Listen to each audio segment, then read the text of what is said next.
Assalamualaikum warahmatullahi wabarakatuh. Hai teman-teman semuanya. Pada video kali ini, Ibu akan membahas materi Fisika SMA kelas 12, yaitu tentang teori relativitas khusus. Yuk, langsung aja disimak baik-baik ya. Nah, ada yang tahu nggak sih teman-teman apa yang dimaksud dengan teori relativitas itu? Oke, sebelum kita masuk ke materinya, coba kita identifikasi dulu yuk ayat Al-Quran di bawah ini, yaitu surat Al-Hajj ayat 47, di mana artinya adalah, dan mereka meminta kepadamu agar azab itu disegerakan, padahal Allah sekali-kali tidak akan menyalahi janjinya. Sesungguhnya sehari di sisi Tuhanmu adalah seperti 1000 tahun menurut perhitunganmu. Nah, dari ayat ini dijelaskan bahwa satu hari di sisi Tuhanmu itu maksudnya di akhirat ya, itu sama dengan 1000 tahun menurut perhitunganmu. Jadi satu hari di akhirat itu sama dengan 1000 tahun di dunia. Nah, jadi pada ayat ini dijelaskan bahwa satu hari di dunia dan satu hari di akhirat itu berbeda ya. Jadi kan kalau satu hari di dunia itu hanya 24 jam, sangat singkat sekali. Tetapi kalau di akhirat, satu hari di akhirat itu sama dengan 1000 tahun di dunia. Bisa kalian bayangkan berapa lamanya ya. Nah, kok bisa sih waktu di dunia dan di akhirat berbeda? Nah, jadi waktu itu sifatnya relatif ya, dapat berubah. Jadi waktu itu dipengaruhi oleh kecepatan. Nah, bisa jadi kecepatan kita di dunia dan di akhirat itu berbeda, makanya waktu yang dihasilkan juga berbeda. Seperti itu ya. Nah, ini juga menjadi suatu peringatan bagi kita ya, bahwasannya kita hidup di dunia itu hanya sebentar ya. Tadi ya, satu harinya aja hanya 24 jam, hanya singkat sekali. Sedangkan di akhirat nanti satu harinya sama dengan 1000 tahun. Bayangin deh kalau misalkan 2 hari 3 hari sama aja berapa, 2000 tahun, 3000 tahun, lama banget ya. Nah jadi di waktu yang sebentar ini ya, coba kita manfaatkan untuk memperbanyak menebar kebaikan, karena sesungguhnya kebaikan itu akan kembali kepada diri kita. Oke? Nah, itu sedikit intermezzo ya sebelum kita masuk ke materinya. Sekarang kita lanjut ke contoh yang kedua. Nah, coba perhatikan gambar berikut ini. Nah, di sini ada gambar apa, teman-teman? Betul banget, gambar pesawat ya. Nah, jadi gambar yang pertama ini ketika pesawatnya diam, gambar yang kedua ketika pesawatnya bergerak. Apa coba bedanya, teman-teman? Betul, bedanya adalah di ukurannya ya, di panjangnya. Jadi ketika pesawatnya diam, itu pesawatnya ukurannya terlihat tampak besar ya. Tapi ketika kita melihat dari bumi terus kita lihat di atas langit, pesawatnya menjadi lebih kecil ya. Padahal mah mungkin ukurannya sama aja segini juga, tapi kok ketika kita lihat pesawatnya bergerak di atas langit nampak lebih kecil dari ukuran aslinya. Nah, hal ini dikarenakan kita melihat dalam posisi yang sangat jauh sehingga mata kita tidak bisa menangkap dengan sempurna. Dan juga yang kita lihat adalah benda yang bergerak ya. Jadi ketika kita melihat benda yang diam dengan yang bergerak itu pasti berbeda. Nah, pesawat itu memiliki kecepatan yang lumayan besar ya. Jadi ketika dia bergerak dan kita melihatnya dalam posisi yang jauh, sehingga seolah-olah pesawatnya menjadi lebih kecil ya, lebih pendek. Padahal mah enggak, sama aja ya. Itu. Nah, dari contoh ini membuktikan bahwa panjang atau besar juga itu bersifat relatif ya. Akhirnya apa artinya tidak pasti, jadi dapat berubah-ubah tergantung kita melihatnya itu dalam posisi diam atau bergerak. Oke, kita lanjut ya. Nah, jadi teori relativitas itu apa, teman-teman? Nah, secara bahasa, relatif itu adalah sesuatu yang tidak bisa dijadikan tolak ukur, tidak pasti, jadi dia dapat berubah-ubah. Nah, kesimpulan yang sama diungkapkan oleh Einstein sekitar 11 abad setelah Al-Kindi wafat, bahwa tidak ada kerangka acuan yang benar-benar diam atau benar-benar bergerak ya. Jadi di dunia ini tuh nggak ada yang pasti, nggak ada yang benar-benar diam atau benar-benar bergerak, atau nggak ada yang benar-benar kecil atau benar-benar besar, tapi semuanya seolah-olah tampak lebih kecil, seolah-olah tampak lebih besar ya. Jadi semuanya dapat berubah tergantung dari kerangka acuannya. Jadi kerangka acuan itu kita mengamatinya tuh dalam posisi diam atau bergerak, pasti hasilnya beda. Nah, contohnya adalah seperti ini. Ketika kita berdiri di pinggir rel ya, dalam posisi diam, kemudian ada kereta yang melintas, ada kereta yang lewat. Nah, menurut orang yang berada di dalam kereta yang lewat itu, yang bergerak adalah kita yang diam di pinggir rel, ya, seolah-olah kita bergerak ke belakang. Padahal kita diam, ya. Tapi menurut orang yang diam, yang bergerak adalah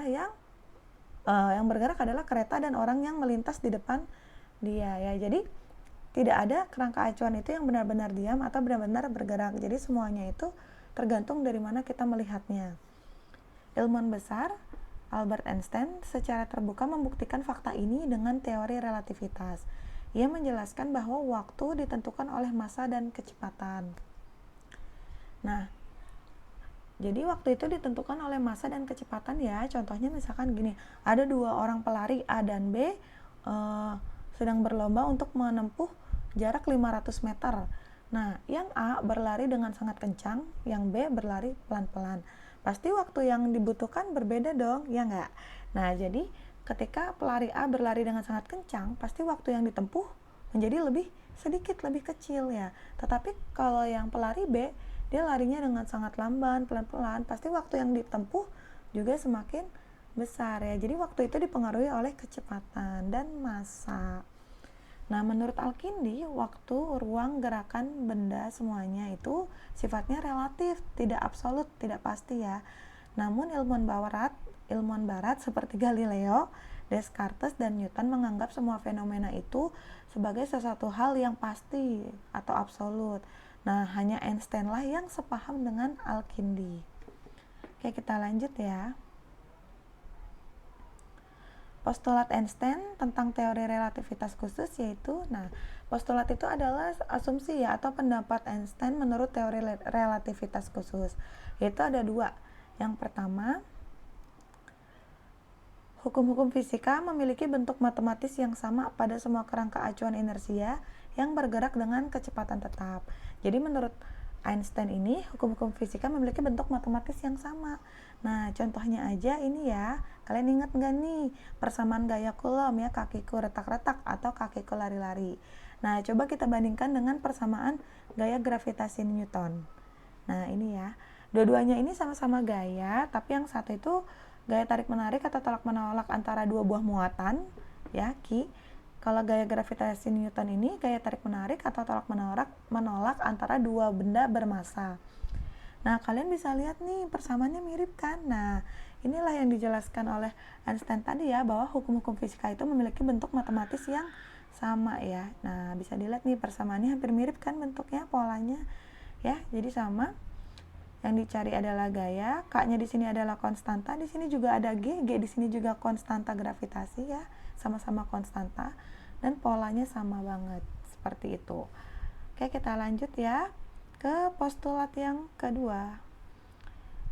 Cahaya yang merambat di ruang hampa dengan kecepatan C sama dengan 3 kali 10 pangkat 8 meter per sekon adalah sama untuk semua pengamat dan tidak bergantung pada gerak sumber cahaya maupun kecepatan pengamat.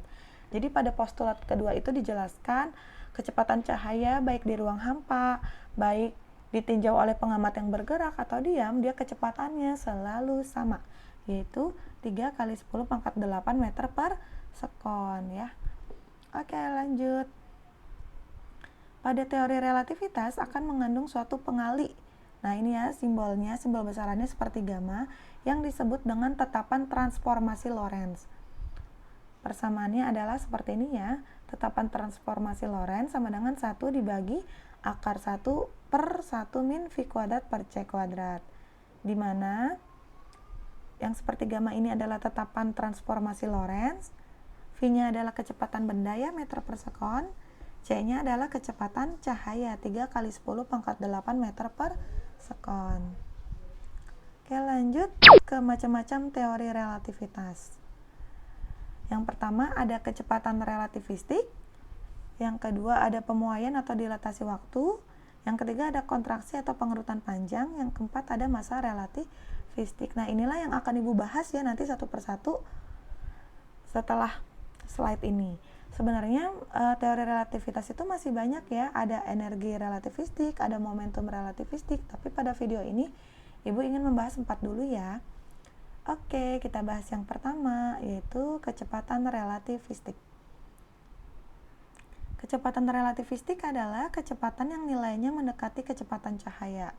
Berarti sangat cepat ya, 3 kali 10 pangkat 8, besar sekali. Nah, dalam hal ini misalkan, seperti contoh tadi ya, pada peristiwa ada seseorang yang berdiri di berdiri di pinggir stasiun. Ini kita contohkan aja, ada Anissa yang diam di peron stasiun. Anissa ini kita simbolkan dengan A. Kemudian dengan Balkis yang berada di dalam kereta api. Nah, Balkis ini kita simbolkan dengan B ya, yang sedang bergerak. Jadi Balkis di dalam kereta api yang sedang bergerak. Kemudian Balkis yang berada di dalam kereta api melemparkan sebuah bola. Nah, bolanya itu kita simbolkan dengan C ya, searah dengan arah kereta api. Nah, yang ditanyakan adalah, maka kecepatan bola itu menurut pengamat yang diam di dalam peron adalah gimana persamaannya, gimana cara mencarinya. Nah, pastikan kecepatan yang diamati oleh pengamat yang diam di pinggir stasiun dengan orang yang berada di dalam kereta api pasti berbeda ya kecepatan bolanya. Nah, persamaannya adalah seperti ini. VCA sama dengan VCB plus VCBA per 1 ditambah VCB kali VCA per C kuadrat. Di mana VCA adalah kecepatan bola C ya, tadi kan bola disimbolkan dengan C, relatif terhadap pengamat A yang diam. Nah, ini ya, VCA adalah kecepatan bola relatif terhadap pengamat A yang diam. Nah, ini pengamat yang berada di pinggir stasiun tadi yang diam. Kemudian VCB adalah kecepatan bola C relatif terhadap pengamat B yang berada di dalam kereta yang bergerak. Kemudian VBA adalah kecepatan pengamat B ya, kecepatan pengamat yang berada di dalam kereta yang bergerak terhadap pengamat A yang diam di pinggir stasiun. Oke, kita lanjut ya. Yang kedua ada pemuaian atau dilatasi waktu. Waktu yang diukur oleh pengamat yang bergerak itu lebih lama daripada waktu yang diukur oleh pengamat yang diam. Sehingga persamaannya adalah seperti ini ya. Delta T sama dengan delta T0 dikali tetapan transformasi Lorentz. Di mana tetapan transformasi Lorentz kan seperti ini ya. Sehingga hasil akhirnya diperoleh delta T sama dengan delta T0 dibagi akar 1 min V kuadrat per C kuadrat. Di mana delta T adalah selang waktu yang diamati oleh pengamat yang bergerak dengan kecepatan V. Delta T0 adalah selang waktu yang diamati oleh pengamat yang diam. V adalah kecepatan pengamat dan C adalah kecepatan cahaya. Oke, lanjut ya. Kontraksi atau pengerutan panjang. Panjang L benda bergerak terhadap pengamat. Panjang L benda yang bergerak terhadap pengamat kelihatannya lebih pendek daripada panjang L0 bila diukur dalam keadaan diam terhadap pengamat. Nah, ini seperti contoh awal tadi teman-teman yang pesawat. Jadi, ketika kita melihat benda yang bergerak dengan benda yang diam, pasti benda yang bergerak itu akan tampak lebih pendek atau lebih kecil ya. Nah, peristiwa ini disebut dengan pengerutan panjang atau pengerutan Lorentz, seperti itu. Persamaannya adalah seperti ini ya. L sama dengan L0 dibagi ini, tetapan transformasi Lorentz ya. Nah, ini kemudian kita balik. Nah, kalau dibagi kan jadi dikali ya. Jadi hasil akhirnya L sama dengan L0 dikali akar 1 min V kuadrat per C kuadrat, di mana L-nya adalah panjang benda yang diamati oleh pengamat yang bergerak dengan kecepatan V, L0 adalah panjang benda yang diamati oleh pengamat yang diam, V adalah kecepatan pengamat, dan C adalah kecepatan cahaya. Oke, kita lanjut ya ke yang terakhir, yaitu massa relativistik, yaitu benda yang bergerak mendekati kecepatan cahaya memiliki massa benda yang lebih besar daripada ketika benda diam. Nah, persamaannya adalah seperti ini ya. M sama dengan M0 dikali transformasi Lorentz, tetapan transformasi Lorentz. Seperti ini ya. Sehingga hasil akhirnya adalah M sama dengan M0 dibagi akar 1 min V kuadrat per C kuadrat, di mana M-nya adalah massa benda bergerak dengan kecepatan V, M0 adalah massa benda diam, V adalah kecepatan pengamat, dan C adalah kecepatan cahaya ya. Jadi kalian ingat-ingat aja kalau ada M0, delta T0 atau L0 itu berarti massa atau panjang atau selang waktu ketika benda atau pengamatnya diam ya. Tetapi kalau nggak ada nol-nolnya ini berarti ketika masa selang waktu atau panjang ketika benda atau pengamatnya bergerak. Seperti itu ya, pokoknya diingat-ingat aja nih kalau ada nol-nolnya nih berarti ketika diam gitu ya. Oke. Cukup sekian ya pembahasan dari Ibu mengenai teori relativitas khusus. Untuk contoh soalnya akan Ibu bahas pada video berikutnya ya. Terima kasih teman-teman sudah setia menonton video Ibu sampai akhir. Semoga dapat bermanfaat ya. Jangan lupa nih untuk subscribe, like, komen, serta share ke teman-teman kalian. Semoga dapat bermanfaat juga untuk teman-teman kalian. Terima kasih. Assalamualaikum warahmatullahi wabarakatuh. Sampai jumpa lagi ya di video berikutnya. Dadah.